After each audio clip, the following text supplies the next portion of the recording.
आगे फैक्ट्री में एयरपॉड और एयरपॉड कवर को कैसे बनाया जाता है। तो चलिए दोस्तों, आज हम आपको एयरपॉड फैक्ट्री की टूर घुमाते हैं। उससे पहले दोस्तों, आप हमारे चैनल को सब्सक्राइब करके इस वीडियो को छोटा सा लाइक जरूर कर दें। तो दोस्तों, नंबर पहले पर आता है एयरपॉड मेकिंग प्रोसेस। वैसे दोस्तों, एयरपॉड को वायरलेस म्यूजिक सुनने के लिए बनाया गया था, लेकिन दोस्तों आजकल एयरपॉड खरीदने का मुख्य कारण म्यूजिक सुनना कम लेकिन फैशन दिखाना ज्यादा होता है। तो एयरपॉड फैक्ट्री में सबसे पहले एयरपॉड का मुख्य हिस्सा यानी उसके बॉडी को मोल्डिंग मशीन द्वारा तैयार करते हैं।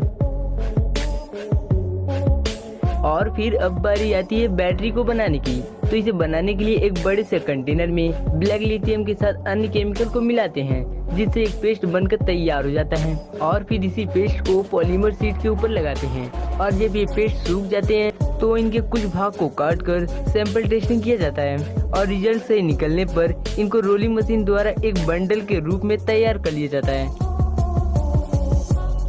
और अगले स्टेप में कॉपर शीट के बंडल पर भी लिथियम केमिकल को लगाकर आगे लगे सेंसर मशीन की मदद से उसकी मोटाई को चेक करते हैं। फिर इन शीट को रेक्टेंगुलर शेप में कटिंग करके आगे लगे वर्करों के द्वारा उसे कलेक्ट कर लेते हैं।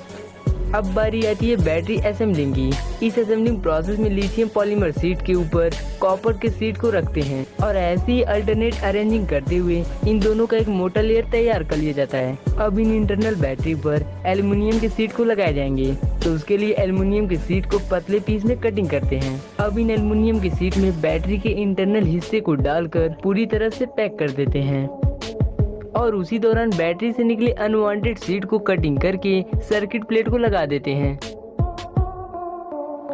लास्ट में बैटरी के ऊपर येलो टेप को लगाकर इसके पावर स्टोर करने की कैपेसिटी को चेक करते हैं। अब लास्ट में पीसीबी को बनाया जाता है। दोस्तों, इसी पीसीबी के कारण छोटे आकार वाले एयरपॉड में इतना ज्यादा फीचर दिया जाता है। तो इसे बनाने के लिए कॉपर और ग्लास से बनी शीट को कन्वेयर बेल्ट पे रखा जाता है। फिर इनमें छोटे छोटे इलेक्ट्रिकल कंपोनेंट को लगाने के लिए बहुत सारे होल किए जाते हैं।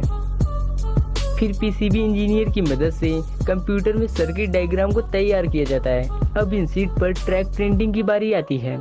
उसके लिए इन शीट को एक मशीन में डालते हैं, जहाँ ये मशीन यूवी लाइट की मदद से ट्रैक को बनाती है। इन सारे प्रोसेस को डार्क रूम में किया जाता है, क्योंकि ट्रैक बनाने वाली मटेरियल लाइट सेंसिटिव होता है, जिस कारण शीट पर लाइट पड़ने से ये ट्रैक बिगड़ सकता है। अब इन शीट का इचिंग प्रोसेस करते हैं, जिसमें बिना प्रिंट हुआ कॉपर निकाल लिया जाता है। फिर इनका ऑप्टिकल इंस्पेक्शन किया जाता है।